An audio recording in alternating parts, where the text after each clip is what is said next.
He was as big as a mountain and rough as a cob on the outside, but as kind as they come. He was the old-timey kind of mountain man who put others in front of himself, even during his most desperate time of need. Trigger warning, I'm going to be talking about COVID, so listen with care.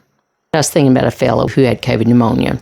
He was a big, burly mountain man, had a big, bushy beard, and I imagined when he wasn't in the hospital, he'd have a big chaw tobacco in his jaw and bibbed overalls on and had rosy cheeks. And I had went and started his IV a couple times his first 2 or 3 days, and he was so sick. And then I got COVID. I got pretty sick with it, but not COVID pneumonia sick, just high fever sick.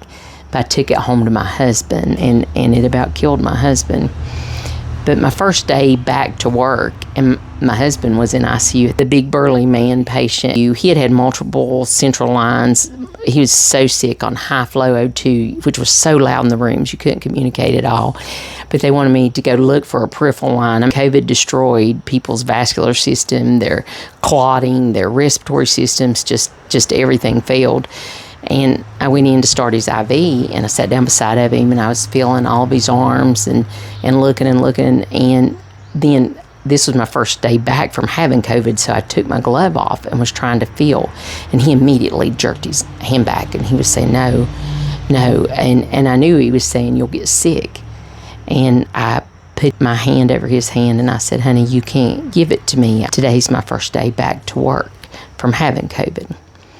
And this big old burly man, he grabbed my arm and almost pulled me on top of him and hugged me, and he was shaking. He had denied himself any kind of human interaction during the scariest time of his life because he was scared of giving it to us, of making us sick. And when he found out he couldn't make me sick, the need for human touch and human interaction just took over. I sat in there with him for a long time, and when time allowed, I still wore all my garb and stuff, spend more time in the room with him.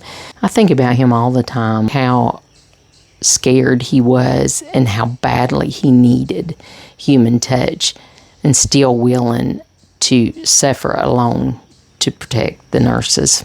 I very rarely talk about my experiences during the COVID pandemic. I lost my ability to have peace of mind, and my mental health really struggled. It was hard times.